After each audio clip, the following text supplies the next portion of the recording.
Chuck, you were talking about earlier how many companies needed to be sold in the next year, 2 years, 3 years. It was a lot of companies. Are there enough buyers?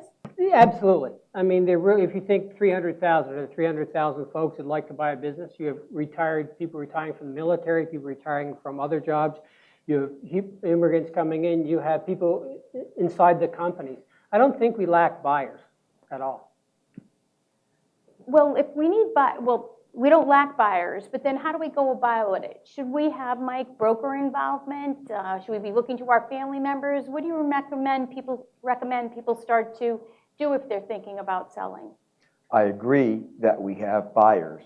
I don't, but I think Chuck would agree that we don't have enough companies that are ready to be sold to a lot of the buyers that are out there. Right.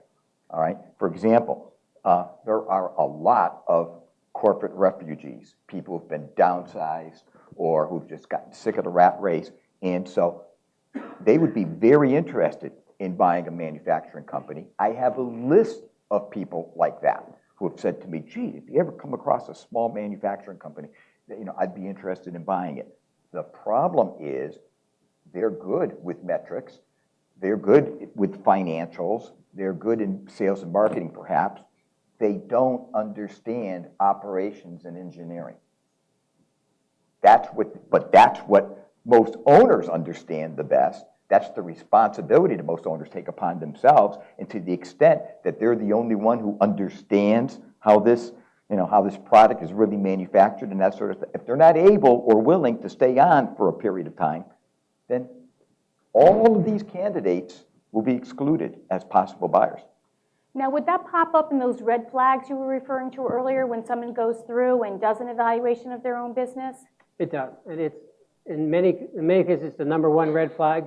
We call it the octopus, the owner who's got their hands in everything, and they haven't shared the knowledge down into the system. And that's particularly important where these manufacturer entrepreneurs that you're referring to are concerned. Absolutely.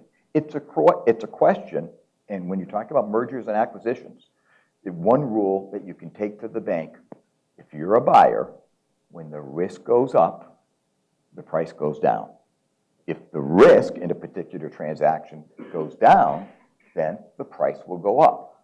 Think about it. When you've got the octopus there, even if he's willing to stay, stuff happens. People get sick, all right? People get run over or disabled or whatever the situation. If you're the only person in your organization that can make it run on a day-to-day basis, that's a real problem. And the value of your company has gone down if it even is saleable.